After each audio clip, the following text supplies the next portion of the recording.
ഒരു വെറൈറ്റി പുട്ട് റെഡിയാക്കി എടുത്തിട്ടുണ്ട്. പച്ച കളറിലെ പുട്ട്. ഇത് എങ്ങനെയാ എന്താന്നൊക്കെ നമുക്ക് വീഡിയോയിലോട്ട് പോവാം. Hello, good morning. നമുക്കിന്ന് മുരിങ്ങയില പുട്ടുണ്ടാക്കാം. മുരിങ്ങയില കറിയും തോരനും ഒക്കെ കഴിക്കാൻ മടിയുള്ളവരെ കഴിപ്പിക്കാൻ പറ്റിയൊരു മാർഗമാണ്. അതിന് നമുക്ക് പുട്ടുപൊടി എടുക്കാം. ഞാൻ കുറച്ച് പൊടി എടുത്തിട്ടുണ്ട്. അരിപ്പൊടിയോ റാഗിപ്പൊടിയോ ഏത് വേണേലും എടുക്കാം. ഞാനിപ്പോൾ ഗോതമ്പ് പൊടിയാണ് എടുത്തേക്കുന്നത്. അത് കഴിഞ്ഞിട്ട് കുറച്ച് മുരിങ്ങയില വൃത്തിയാക്കി കഴുകിയെടുത്തതാണ്. അതിന് പ്രത്യേകിച്ച് അളവൊന്നുമില്ല, കുറച്ചങ്ങ് എടുത്തേക്കുക. പിന്നെ വേണ്ടുന്നത് ഉപ്പ്, പിന്നെ തേങ്ങ ചിരകിയത് കണ്ട തേങ്ങ. വെള്ളമൊന്നും ആവശ്യമില്ല.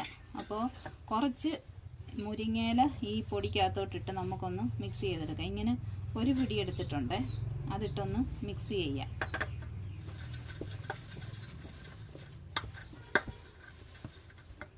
കുറച്ച് ഉപ്പും കൂടി ഇടാം. അതിനാവശ്യമുള്ള ഉപ്പും കൂടി ഇട്ട് പിന്നെ അരി പൊടിക്കുന്ന മിക്സിയുടെ ജാറ് അതും എടുക്കണം.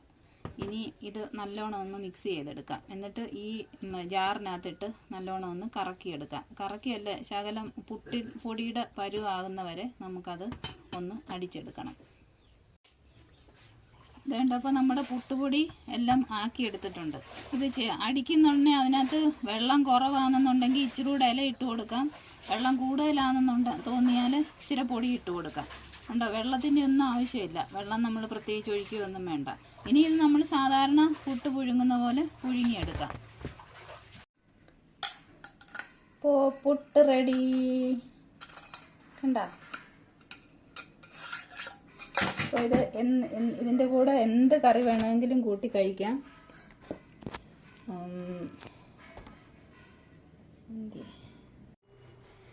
മുരിങ്ങയില തോരനും കറിയൊക്കെ കഴിക്കാത്ത കുഞ്ഞുങ്ങൾക്കൊക്കെ കൊടുക്കാൻ നല്ലതാണ്. പിന്നെ നമുക്കാണെങ്കിലും നല്ലതാണ്. പൊടിഞ്ഞു പോകുന്നതുകൊണ്ട് വേറെ ദഹന പ്രശ്നങ്ങളും ഒന്നും ഉണ്ടാകത്തില്ല. എല്ലാവരും ട്രൈ ചെയ്ത് നോക്കണേ.